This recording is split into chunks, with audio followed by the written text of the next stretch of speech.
ক্রীড়া উপদেষ্টা আসিফ নজরুল তিনি বলেছেন যে চাপ তৈরি করে আমাদের ভারতে খেলাতে বাধ্য করা যাবে না। ওদিকে বাংলাদেশের টি-20 দলের যিনি অধিনায়ক লিটন দাস তিনি বলেছেন আমরা জানি না কোন দেশে যাব, কাদের বিপক্ষে খেলবো বিশ্বকাপ নিয়ে। তিনি আসলে এই বক্তব্যটা দিয়েছিলেন। আমরা পুরো বিষয়টি নিয়ে কথা বলতে চাই। শুরু থেকে সিনিয়র সাংবাদিক এম এ আজিজ তো আছেন এবং এ পর্যায়ে যুক্ত হচ্ছেন ক্রীড়া সাংবাদিক ফয়সাল তিতুমির।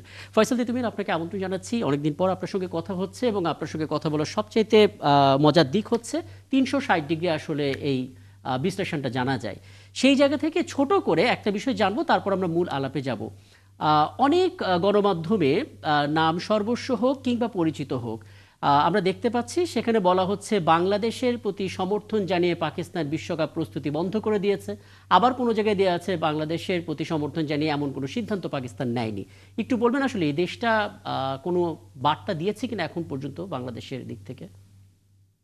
খুবই মুশকিল এটা আসলে, কারণ পাকিস্তানি গণমাধ্যমগুলো থেকে আসলে এই খবরগুলো প্রথমে আসতে থাকে। প্রথমে জিও থেকে এরকম একটা নিউজ আসে যে বাংলাদেশের প্রতি পূর্ণ সমর্থন দিয়েছে পাকিস্তান।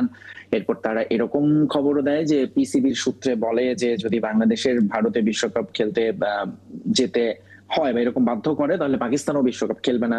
এমনকি তারা অনুশীলনে স্থগিত করেছে। এই খবরগুলো আসতে থাকে। দেন ভারতীয় গণমাধ্যম থেকে আসলে মূলত দাবি করা হয়, অবভিয়াসলি এখানেও আসলে একটা কি বলে এটাকে, মানে ওয়ার, ডিজিটাল ওয়ার যদি আমরা চিন্তা করি সেরকম একটা লড়াই তো আছেই। ভারতীয় গণমাধ্যম দাবি করা হয় যে না এরকম কোনো খবর নেই। তবে আমি পার্সোনালি মনে করি বা এটা আসলে আমার মনে হয় যে কোনো কমন সেন্স থাকলে বুঝবে যে পাকিস্তান হয়তো নৈতিক সমর্থন দিতে পারে, বাট একেবারে বাংলাদেশকে সমর্থন দিয়ে তারা বিশ্বকাপ খেলবে না এরকম ভাবার কোনোই কারণ নেই অবভিয়াসলি। একদম একদম। এটাও আসলে আমরা কমেন্ট সেকশনে দেখলাম যে অনেকে আসলে এটাই বলছিল যে একটি দেশ কখনো আসলে আরেকটি দেশের জন্য এত বড় ত্যাগ স্বীকার করবে এরকম ভাবাটা এখনই খুব দ্রুত হয়ে যাবে। সেক্ষেত্রে একটা বিষয় একটু বলবেন, ক্রীড়া উপদেষ্টা বলেছেন চাপ তৈরি করে আমাদের ভারতে খেলাতে বাধ্য করা যাবে না। ওদিকে আমরা এটাও জানি যে আইসিসির পক্ষ থেকে বাংলাদেশকে বোঝানোর জন্য একটা টিম আসতে চাচ্ছিল এবং বাংলাদেশ তাদের দিক থেকে সাফ ভিসা তাদেরকে দেয়নি, এরকম একটা বক্তব্য আমরা জানছিলাম। এই যে প্রেক্ষাপট, এই প্রেক্ষাপটে বাংলাদেশের অবস্থান শেষ পর্যন্ত আসলে কতটা শক্ত থাকতে পারে? মানে আইসিসির দিক থেকে আর কোনো চেষ্টা কি করা হতে পারে নাকি কোনো রকমের নমনীয়তা আছে? বাংলাদেশের দিক থেকে তো নেই। বাংলাদেশের দিক থেকে অবস্থানটা আসলে পরিষ্কার করেই জানিয়ে দেওয়া হয়েছে। 2 দফা বৈঠক হয়েছে আইসিসির সঙ্গে। শেষ পর্যন্ত বাংলাদেশকে বোঝানোর জন্য আইসিসির প্রতিনিধি দল ভারতে আসছিল এবং সেখানে আসলে একজনের একটা ভিসা জটিলতা হয়। আইসিসির এক জেনারেল ম্যানেজার ভারতীয় বংশোদ্ভূত অবভিয়াসলি, বা ভারতীয়ই, তিনি নাগরিক। যেটা বাংলাদেশ থেকে অফিসিয়ালি ব্যাখ্যা দেওয়া হয়েছে যে শেষ মুহূর্তে তার ভিসার কাগজপত্র তৈরি করা যায়নি বা সে কারণে দিন আসতে পারেননি। কিন্তু আলোচনাটা থেকে বাংলাদেশের ওই শুরু থেকে যে অবস্থান ছিল গত 3 সপ্তাহ ধরে, সেটাই বাংলাদেশ কোনোভাবে ভারতে বিশ্বকাপ খেলতে যাবে না। তাদের পুরো ম্যাচটাই সবগুলো ম্যাচে শ্রীলঙ্কায় শিফট করতে হবে এবং এখানে কি কি অপশন হতে পারে সেগুলো নিয়ে চিন্তা করা হয়েছে। বাংলাদেশকে যদি গ্রুপ চেঞ্জ করে অন্য গ্রুপে গিয়ে আরেকটা দলের সঙ্গে সোয়াপ করা যায় সেটা হলেও বাংলাদেশ এরকমও প্রস্তাব দিয়েছে। এটা হচ্ছে বাংলাদেশের আলোচনার আসলে একেবারে বাংলাদেশের অবস্থান পরিষ্কার, ফুল স্টপ, যে বাংলাদেশ বিশ্বকাপ খেললে ভারত ছাড়া অন্য যে কোনো দেশে খেলবে। এখন বলটা পুরোপুরি আইসিসির কোর্টে এবং আইসিসি থেকে আসলে এখন সিদ্ধান্ত একটা আসবে। অপশনগুলো হয়তো বাংলাদেশকে দেওয়া হবে আবারও, যদি সেটা কি গ্রুপ চেঞ্জ করা হবে নাকি বাংলাদেশকে, মানে 3টা অপশনই তো আসলে আছে। একটা হচ্ছে বাংলাদেশকে তারা বলবে যে ওকে আমরা তোমাদের দাবি মেনে নিলাম, তোমরা শ্রীলঙ্কায় খেলো। আরেকটা হচ্ছে যে বাংলাদেশকে হয়তো কিছু ম্যাচ বললো যে ওকে তোমরা এই 2টো ম্যাচ শ্রীলঙ্কায় খেলো, 2টো ম্যাচ এনডিআই তোমাদের অন্য ভেন্যুতে দিচ্ছি।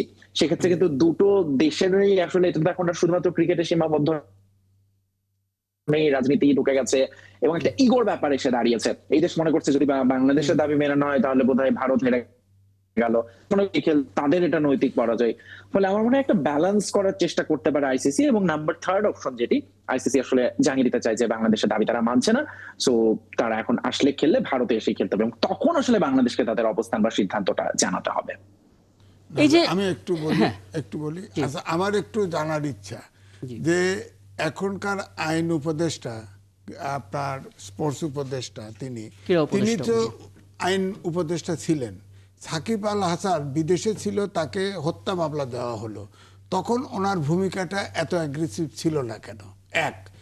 এখন ধরেন আপনার যে এই যে লিটন দাসের যে আপনার কারণে যে বন্ধ করা হচ্ছে, আমরা জানি ওখানে উগ্র হিন্দুত্ববাদ আছে, মোস্তাফিজ, তার যে 9.5 কোটি টাকা, এটার কি হবে? এটার ব্যাপারে কি হবে? 2 হচ্ছে প্রতিবেশী দেশ, ইচ্ছে করলে তো ঠেলে তাড়াতে পারবো না। আমার কথা হচ্ছে নেগোসিয়েশনের একটা স্কোপ তো রাখা দরকার ছিল। এইভাবে একদম হার্ড লাইনে যাওয়া, বাংলাদেশ শুরুর থেকেই এই স্পোর্টস উপদেষ্টার আচরণ দেখে মনে হচ্ছে পুরো থেকেই হচ্ছে যে উনি একটা তকমা লাগাইতে চান, উনি অ্যান্টি ইন্ডিয়ান, এরকম একটা মার দাঙ্গা। আমাদের যে এনসিপি বা বিসিবি, তার সেটা তো একটা বোর্ড, একদম একদম।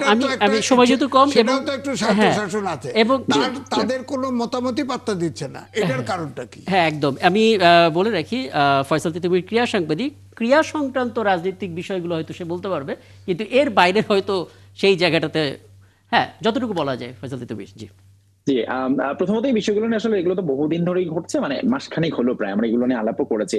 প্রথম কথা, ভারতই এটা শুরু করেছে অবভিয়াসলি, এবং এই সিদ্ধান্তটা যদি বিসিবি একাই নিত তাহলে হয়তো এটা আরেকটু ডিপ্লোম্যাটিক হতো, আরেকটু নেগোসিয়েশনের সুযোগ থাকতো, একেবারে এরকম হার্ডলাইনে যেত না। আমি একেবারে একমত পোষণ করছি ওনার সঙ্গে। কিন্তু যেহেতু সরকার এটার সঙ্গে যুক্ত হয়েছে এবং সরকারি ভাবে আসলে এখন বিসিবিও সেটার সঙ্গে অ্যালাইন হয়ে গিয়েছে, ফলে বিসিবি এখন একাই কোনো সিদ্ধান্ত নিতে পারছে না। এবং এই অবস্থানের সঙ্গে বিসিবি আসলে বিসিবি সভাপতি থেকে শুরু করে বিসিবি সবাই তাদের সম্মতি জানিয়েছেন যে তারাও আসলে এই অবস্থানে স্থির থাকতে চায় যে তারা ভারতে গিয়ে বিশ্বকাপ খেলবে না। এখন এইটার ফলাফল অবশ্যই এটা বর্তমান যিনি যুব ক্রীড়া উপদেষ্টা তার জন্য হয়তো সিদ্ধান্ত নেওয়াটা সহজ হয়েছে, কারণ তিনি জানেন যে সামনে যখন বিশ্বকাপ শুরু হবে ততদিনে হয়তো বাংলাদেশে নতুন নির্বাচন হবে, নতুন সরকার চলে আসবে। কিন্তু বাংলাদেশ ক্রিকেটের জন্য এই সিদ্ধান্তটা আসলে অনেক বেশি কঠিন হতে পারে, কারণ এটার অনেক ফিউচার ইম্প্যাক্ট পড়তে পারে এবং সেই সমস্ত দিক অবশ্যই চিন্তা করবে আসলে যে কোনো দেশই। বাট ওভারঅল এখন আসলে আমরা যে জায়গায় আছি এখন আর পিছু হটার সুযোগ নেই। বাংলাদেশকে বিশ্বকাপ খেলতে হলে বা ভারতের বাইরেই কোথাও ভেন্যুতে হলেই তারা খেলবে, এই অবস্থাটা এখন পর্যন্ত বাংলাদেশের দিক থেকে ক্লিয়ার। এখন আইসিসি কি জানাই সেটার জন্য অপেক্ষা, যেটার আসলে একটা সম্ভাবনা আছে 21 জানুয়ারি, অর্থাৎ আমরা 12টার পর পার করেছি 21 জানুয়ারিতে। আচ্ছা, একেবারে সময়টা শেষ। এবং এম এ আজিজ একটা বিষয় জানতে চেয়েছিলেন, এটা আগের পর্বেও আপনি পরিষ্কার করেছেন ফয়সাল তিতুমি, তারপর একটু বলে দেবেন মুস্তাফিজ তার 9.5 কোটি রুপি পাবে কিনা ফেরত? না না না, এটা পাওয়ার কোনো সুযোগই নেই, কারণ যেহেতু তিনি খেলছেন না। এমনিতেও আইপিএল এর নিয়মটাই হচ্ছে আপনি আসলে যে কয়টা ম্যাচ খেলবেন তার অনুপাতে, এমনি মোস্তাফিজ যদি জেতেন এবং যদি লেটস সে 10টার মধ্যে 5টা ম্যাচ খেলতেন তাহলে কিন্তু তিনি 9.5 কোটি রুপি পেতেন না। যে কয়টা ম্যাচ খেলতেন সে কয়টারই টাকা পেতেন, যেহেতু তিনি কোনো ম্যাচই খেলছেন না।